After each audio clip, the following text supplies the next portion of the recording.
बोथोरावबो लैहोर नुजाफैनो हानाय आंनि गासै आइ आफा बिदा फंबाय बिब' बिनानाव रायजो राजा नोंथांमोन आं गिबियावनो नोंथांमोननो बड'लेण्ड जास्टिस फरामनि चिफ एडभाइजार हिसाबै नोंथांमोननिसिम बयनिसिमबो गोरबोनि खुलुमनायखौ बावहरबाय। जों दिनै बेयाव ज' जाफिननो गोनां जानायानो दुखुनांथाव बाथ्रा। बयबो बुंलांबाय बुंगासिनो दं आरो बेखौ आंनि फेभारा नोंथांमोना फिल खालामदों हमदांनो हादों बेनिखायनो दिनै नोंथांमोना लोब फैनानै बेयाव जिरायफैदों दिन्थिफैदों जे जों गोजोनाखै। रायजो राजा नोंथांमोन जों बयबो बेखौ गोसोखांनांगोन व्हाट इज पिस एकर्ड गोजोन गोरोबथाया मा पिस एकर्डनि गिबि कन्डिशना मा गोजोन गोरोबथानि बयनिख्रुइबो गिबि सर्तआ मा जानांगौ बेनो जाबाय पिस शान्ति चुক্তিर प्रथम शर्त কি হব লাগে শান্তি চুক্তির প্রথম শর্ত হল শান্তি কিন্তু আজি শান্তি পাইছেনে ইয়াৰ কাৰণে শান্তি ফুৰ্তি কৰিবলৈ হাঁহিবলৈ নাচিবলৈ তামচা কৰিবলৈ আহিছেনে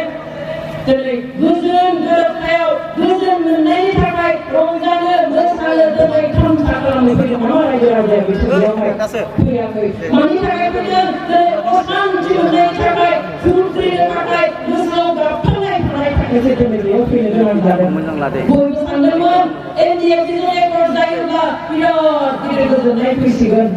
नाथाय ओरैबायदि फोलाबाय बे फोलानाया 2020 मायथाइनि 27 जानुवारिनिफ्राय जागायनानै दिनैसिम जागासिनो दङ फोलागासिनो दिनै शान्ति गोरोबथानि शान्ति चुক্তিनि गिबि सर्त जिथु शान्ति बेखौ दिनै बर'फ्रा मोननो हायासै। सोरखारा चुक्ति खालामदों आरो चुक्ति खालामदों गावसोरनिफ्राय बुंदों गावसोरनि स्वार्थखौ फुरायनानै जे शान्ति फैबाय शान्ति प्रतिष्ठा खालामबाय पार्टिजों चुक्ति जाबाय शान्ति प्रतिष्ठा खालामबाय जासिगोन शान्ति चुक्ति उनाव शान्ति जासिगोन नोंथांमोना बुंनांगौ जायालायो दिनै बिटिआरनि सोरबा सानैसो लिडारा बुंबानो शान्ति फैबाय बर'लेण्डआव बुंबानो जायालायो नोंथांमोना गनायगोन नामा दिनै बिटिआरआव शान्ति फैबाय नामा रायजो राजा नोंथांमोन आरो बेनो फोरमान दिनै नोंथांमोना बेयाव फैनायनि दिनै शान्ति चुक्तिखौ माखौ होनो गणतान्त्रिक संगठनफोरजों जेब्ला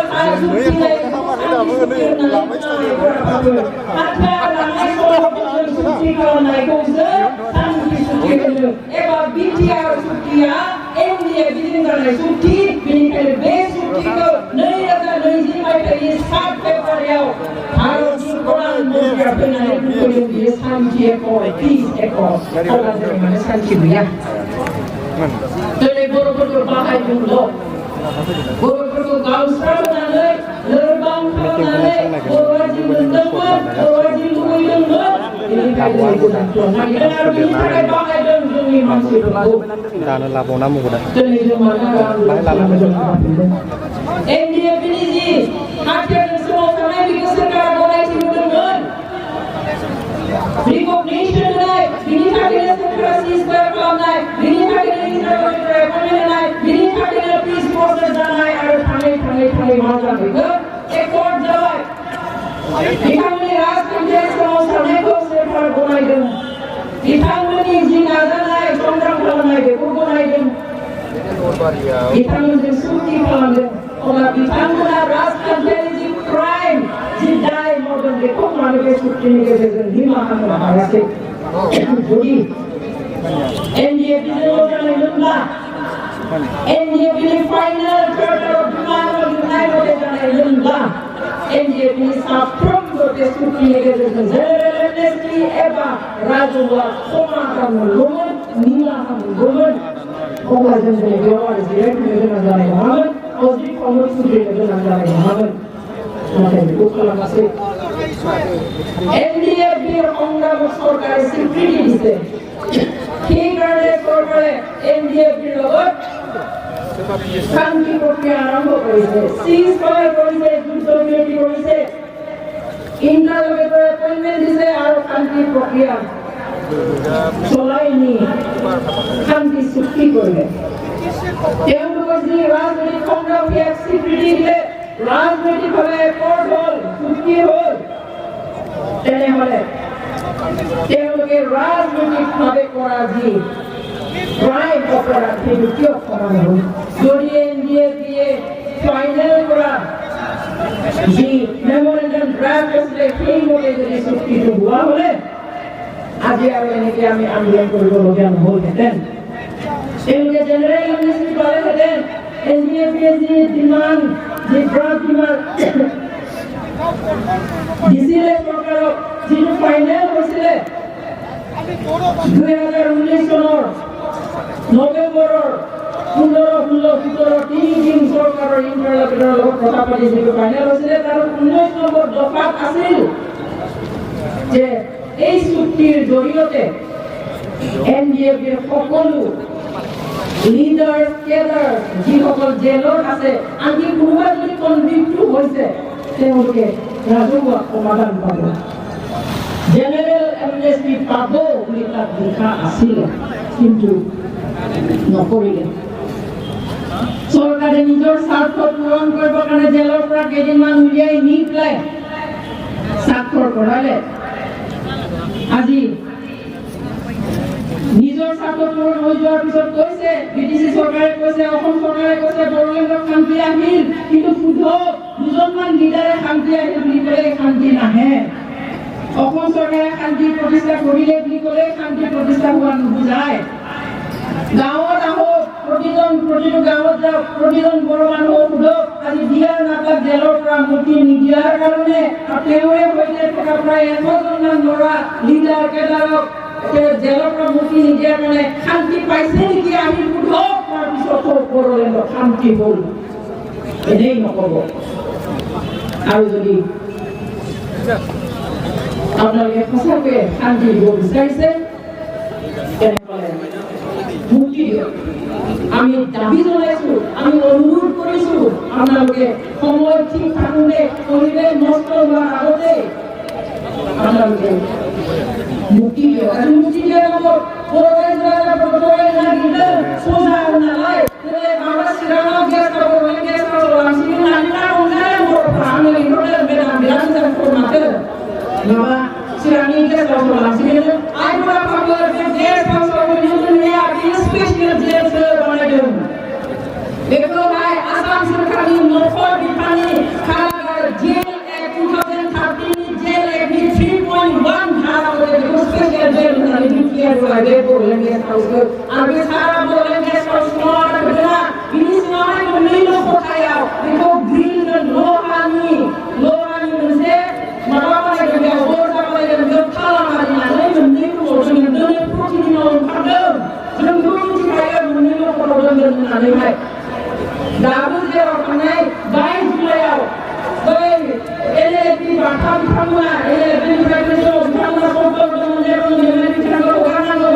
Asam Police ni Battalion मोनसे गेस्ट हाउसआव खोनाखि थानाय मोननैफोरखौ लहाजों बुथेनानै खालामनानै सोनानै दोनबाय। बिथांमोना बे गथ'फोरखौ खालामनानै खोन्थाहरबाय पुलिसआ जे हगारबाय, माने हगारनाय माने मोनसे मोजां न' गंसे गिदिर न' दोनबाय। न'नि सानै साथाम थानो हाखालायगोननो, आफादनिफ्रायनो सानै साथाम सेंग्राफोर थाफालायनो हागोननो, बेबादिहाय दोनहैनाय जाबाय। नोंथाङा मोसाबाय, गथ'फोरा गथ' खालामबाय। दाख्लैबो जों जेब्ला टिचार लोगो मोनदों, नोंथाङा खोन्थादों बिदिसो बुंनाय जोंनोथ'। आं गावनो थांनानै फैदों, बियो स्पेसियेल जेलसो, 10 एबिडियन स्पेसियेल जेल। आं बेखौ लानानै लिरनानै आं जेब्ला नायनो थाङो, आं दरखास्त लानानै जेराव थांनो नांगौ, जेराव थांनानै बेवहाय लिरनानै हरो, allowed to visit at special jail.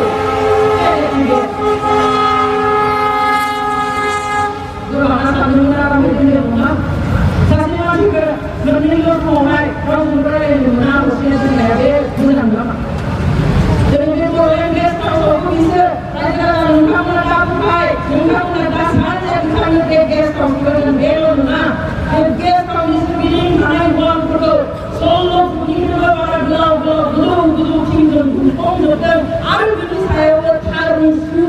지금 하는 시험이 같습니다. 다음 사람을 가져오시라고 할.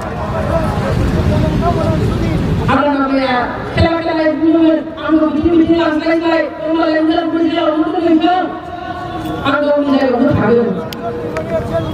어울라 우다를 비워주는 하얀 장군 kalau sebenarnya melihat tangannya cinta mulai jangan sangat bersinggah di sepuluh malam itu mutasikan gunanya penyakit juga orang yang masih ada lagi ada yang mana mau asalnya kalau gungkangnya jagangnya anak kawan yang berjalan dengan lah ada untuk khusus ini anak sekarang lebih baik kali-kali sangat ada kali untuk berlaku langgar dan ayat kami ready ini apa coba saya mau asal pulis ni bos yang ada ni baik macam ni kita baik di mana ayat di mana dia macam orang yang jauh pandai kerja ni angka orang Arab ni kalau ni kau ni malah aku punya aku dari aku punya aku tapi macam ni di mana punya kita je kita ko orang lah je orang lah je orang ni lepas what is this smart guy dia bukan rumah mentally para torture kalau jalan hasilnya hasil masih ambil tanah ini saya polis dengan polis yang orang saya ambil tanah ada jail Singapura di 15 kilometer ni Biar morning walk, evening walk, biar music school dong, biar dokan diri dong, sinau, biar library dong, office dong, lembaga dong, guru nasi dong, seluruh seluruh yang kami exact kami bisa bagi prepare film kami. Ini orang pun cakap political prisoner, kita masuk semua ada private political prisoner prior Allah sudah tahu. Demi orang yang makan rise kerana tahu, kerana pokoknya pakai celana pakai. Ada dia nak menjadi orang dalam muka, tapi bintang jenis kita ramai orang kita daya. Dengan bintang orang BJP Joseph Kadada, dengan asal orang BJP Joseph Kadada, nakai bintang menurut kita awak koi, dukun ibarat saya. Amin sinai lepas kalau yang orang kalau orang orang Islam yang bintang ada yang dia lakukan dengan cinta. Tahu kembali, kalau orang mungkin sama ni dikorban, angkasa juga di orang ni. Jadi kita kalau saya, misalnya kita nak menjadi government president ni, public ni, bukan mulai ni. Unau, sana ni unau, chief minister ni sebenarnya, minci aja sih, macam tu macam, angin sih. Bila bersih sekarang sudah mana gitu. जो भी खाने में ये माता है respect ले आके तेरे सम्मान ले ले बोरो इसे सागा नी को को बना बोरो ने ना माता ने जो बोरो नी को सागा नी पर मिची हुआ है इनको ने बिगड़ा को खाना पर थोड़े पर खाना पर दूंगा खाना पर जाऊंगा बिनी स्लाइड में बोले उठाए बोले सेवा ना बोले बोले लाखों ना Jadi mana kalau mobil bagai itu mobil kanannya ada di gear kecil ada bos ada orang dan barang baik tu jadi supi semua baik dan ini mereka orang siam ini masih bunuh di dalam orang kanannya bunuh dalam kanannya dia apa jadi sebenarnya macam apa ada nusa apa ada bin bagi jadi gear kan ang budaya ada jam mincio jam gini yang berdoro Ang biar mereka bohong bohong sahabat bohong. Ang jika biar disebab kerja sebab kongres di juga bohong lalu begini lagi biar bohong sahabat bohong. Bohong lagi apa? Dia untuk istilahnya dia bohong. Jadi NBA biar BPF kita guys semua sekarang UPPL kita guys semua sekarang FC kita guys semua pakai BJP kita guys semua sekarang semuanya guys semua sekarang budaya orang hari ini ras kerja menteri kita sangat paling sinai jadi menteri kita yang memberikan sabtum orang hari mana orang parti itu anda ini apa dan orang sahabat jangan orang ramai orang orang apa Kanda usia dia lona 30의 것을 하는 비타민들은 사프런거 이제 보러 좀 벗어나는 술방을 다른 사람하고 no 정리시나 제가 그리고 근데 tham figure kat menung lagi 34 years semua kali kan dan yang sini kan kan jadi 20 bulan mana ayam dia bini sini sama sini lah dia lagi apa sih dudang sih dan 34 years sama saya di sini ayah kelas sampai video kadang dudang kadang sampai zaman kadang sampai ada dudang kadang ini lagi naik gedang apa yang ini sih NDAB ya dudang ini jadi baca ya jangan NDAB junior baru NDAB senior baru NDAB perlu guna ini jadi rawu teman jai prakari gosong baik jai prakari baik dan Islam di hari masa sacrifice kalau mereka sebelum beribadah sasaran ketamuna dia dengan kau ni hari kita lazim kerana ini kalian kamu berkaulah dan mencetak orang jadi sekarang datang lah orang lewat itu mengajarkan ini sekarang datang baik ini orang baik sekarang baik mulai baik sekarang semua kami yang dan yang berada baik yang tadi menjadi muslim baik ini apa dia sebenarnya apa dia kodnya apa selain nanti ini kodi 9.4 ini itu program ini kes dipakai kami mengalaya register kami mengalaya suci 9.4 ini koda hasil mengalami suci kodi kaya saya sekarang kaya saya olah tujuan berada dengan dia dengan orang yang bersama move kalau initiate kalau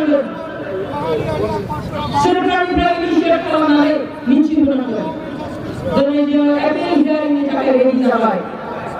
NDAB be alam ini be dos ini pakai sabaya be lagu sabaya be lagu nera Zimbo je macam macam dijawab ini mas ini mana hai kodok salam challenge kalau aja mereka sekolah pindah bini bisa ko cik munafe na ada lagi se bill file kalau memang pun kasih berdos jenis pakai pun dos jenis makasih itu bukan ini orang berdos jenis pakai jenis bill file kalau memang dia angkat posisi dari sahaja memang ini orang baik songa baik ini orang covid ko baik mabak ko baik kami march out jadi advocate itu dia online virtual debate kalau nak ayam dia kan baik jadi advocate kan jangan besar kami pada dulu ini isu ni online si mereka berada di pinbaik lebih dia kes keluar dengan dia itu lah pinbaik kesiapa dia mengenai march out kes uji mengenai kita mana sabaya dia mengenai khusus dalam bahasa Arabia mau itu dia dulu mengenai Kota kau wilayah pandang, they absolutely kota jadi advocate ada kotni ke jalan ji sistem ini ke jadi sabaya bukan. Jadi dia survei cakap ni mula kasih kubel kudo dengan ini, kubus sabak aburai kudo, orang jadi lari. Kalau lapangan tu sabak aburai kudo, kena habun. Dan bincia, terlebih dalam kasih lalu kas masnya, sari masnya, begini dia bisa tambah.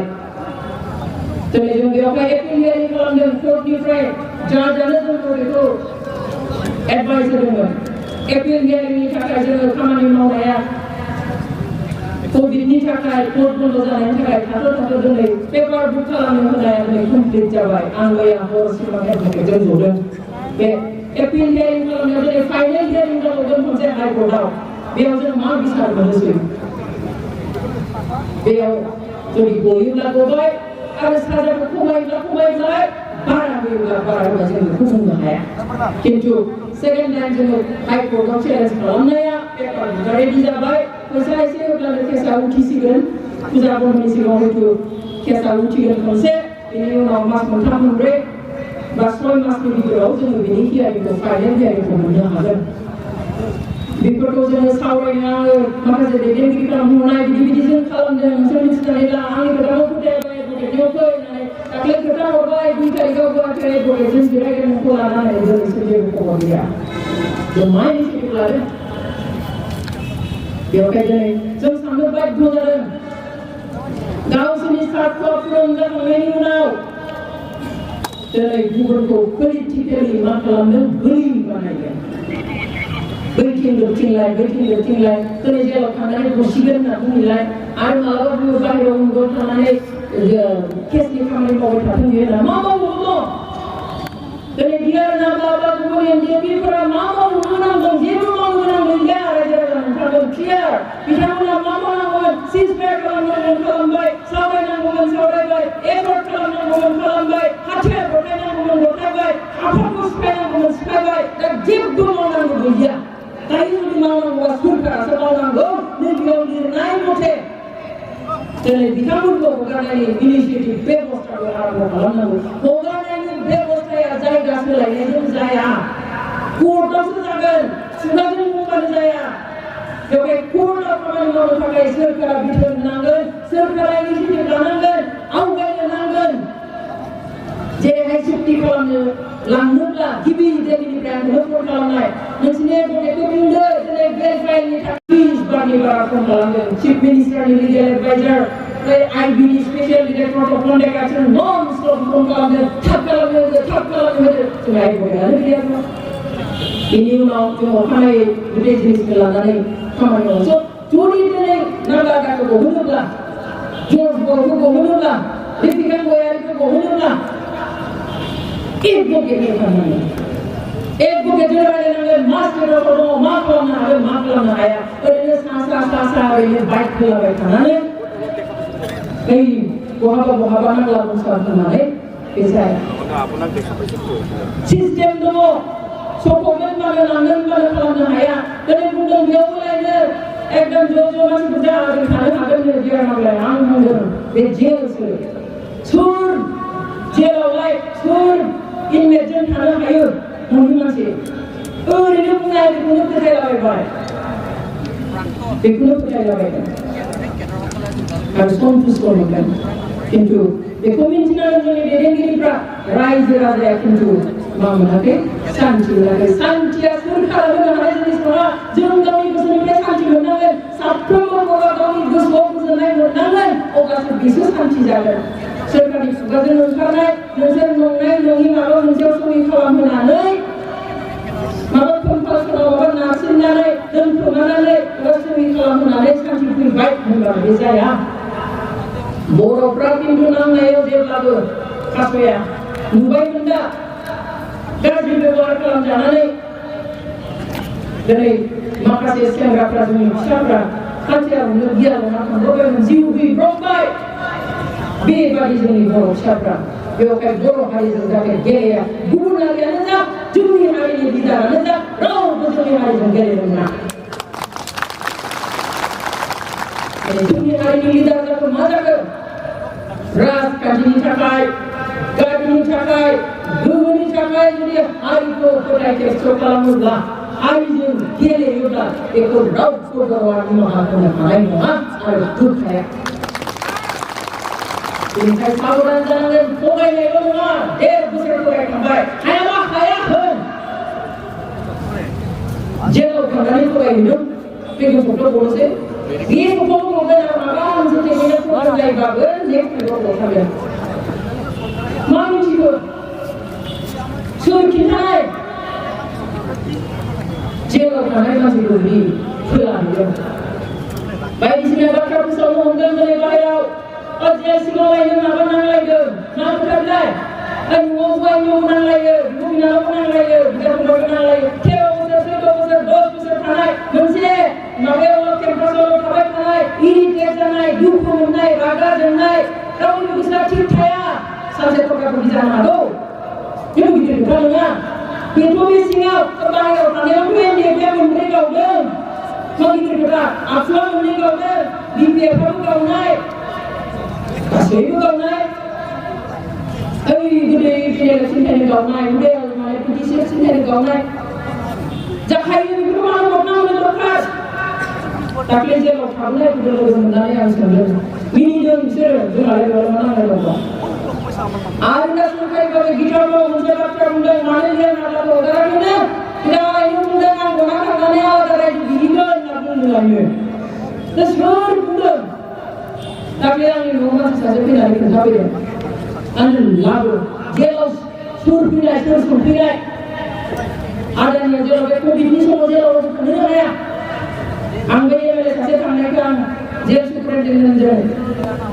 खुथा सावराय आरो सासे मानसिया हाबनायनि बेबस्था खालामनानै सोरखारा थांनो हायो सुर थाङो आं मिथियो आं सप्तायाव खनसे आं आदानियाव थाङो आं थांनो हायाब्लाबो आंनो खबर लाबो दिनै जेराव दङ एसे आगोलाव बिनि एसिस्टेन्ट जेनेरेल फन खालामदों आं खबर लायो मोजाङै दंना गैया दिनै दुखुनांथाव आइ आफा नोंथांमोन बेवहाय जोङो नोजोर होनांगोन साफ्रोमबो सोरबाया बुंबानो जोंनि बर' मानसिया सोरबाया लिडारखाय बुंब्लानो जों बेखौ मानिनो नाङा NDAP-खौ 34 years गावथारनानैबो आइजोफोरखौ जिनाहारि खालामनानैबो जेलाव दोननानैबो बुग्लिबुग्ला खालामनानैबो NDAP-खौ फोजोबनो हायासै एफर्ट खालामनो गोनां जाबाय अब्ला जों दिनै आरो माथो बुंबावनो जोंखौ दिनै सुक्ति खालामनांगौ जोङो सान्थिनि सार्थ'सो खोथा बुंदों सान्थि होनो होननाया खुगाजों नङा खामानिजों मावनानै सोरखारा दिन्थिनो नांगोन बेखौ जोङो जेब्लायबो सोरबा CM सोरबा डेपुटि CM सोरबा EM सोरबा MLA सोरबा केबिनेट मिनिस्टार सान्थि फैबाय होननानै बुंब्लानो जोङो रावबो फोथाया सान्थिया फैखायाखै आरो बे सान्थिया जेब्लासिम फैया दिदोम सान्थि जेब्लासिम फैया बर'आ मालाबाबो जिरायनानै थानाय नङा दिनै जाय गैयाब्ला सोलिजायामोन बेखौ गुदि खालामनानै दिहुननानै लानानै थांबाय दिनै कब्जायाव बिथांखौ ओरैनो हारसिं खोलैयाखै जायगायाव आइबिनि कब्जायाव खोलैदों जेब्ला बिथांखौ नायनो होबाय जेलाव फैदोंमोन जानुवारिनि 27 सुनि जादों आरो नागालेण्डआव जेलाव 13 जानुवारियाव खनसे फैदों बे स्पेसियेल डिरेक्टर कमन्डेन्टआ गावनो आइबिनि आरो 19 तारिखआव नर्थ इस्टनि जयेन्ट डिरेक्टर आइबिनि रश्मि सिन्हाया बिथांखौ थिनहरदों मानो थिनहरनाय जी सुक्ति जानो गोनां सुक्ति जासिगोन रन्जन भाई बेवहाय नोंथाङा बे सुक्ति जानो गोनां कागजखौ एप्रुभेल होदो गनायथि होदो आदाया बुंदों आं नुवाब्ला आं बोरै गनायथि होनो बहा सहैगोन जोंनि मानसिफ्रा बर' हारिया मा मोनगोन मा लिरनाय दङ बेवहाय आं नुवाब्ला बोरै एप्रुभेल होनो हागोन नोंथांमोना आंखौ लाइफार जेलाव फैजासिम जेलाव दोननायनि बेबस्था होनानै दा आंखौ गनायथि होनो हाया होननायाव थांफिनबाय 13 तारिखआव 13 जानुवारियाव बिनि उनाव आरो 19 तारिखआव हरफिनलायबाय नर्थ इस्टनि जयेन्ट डिरेक्टरखौ बिथाङा फिसा बिबाय नोंथाङा एप्रुभेल होनांगौ सहिया साननै सानथामनि गेजेरावनो जासिगोन एखौला आदाया आं बुंबाय आं होनो हाया आंनो कागजखौ हो आं फरायगोन आं नायगोन जोंहा NDAP सिस्टेम दङ काउन्सिल दङ जेनेरेल एसेम्बलि दङ नायगोन बयबो फरायगोन आरो जुदि बेखौ फसायोब्ला बेखौ जोङो एप्रुभेल होगोन गनायथि होगोन होलांथारसै आदाया सहि होनो लाफाबायाखैमोन रावनियावबो बुङाखैमोन आंखौ लांफै आं होगोन होननानै बिथाङा बुंदों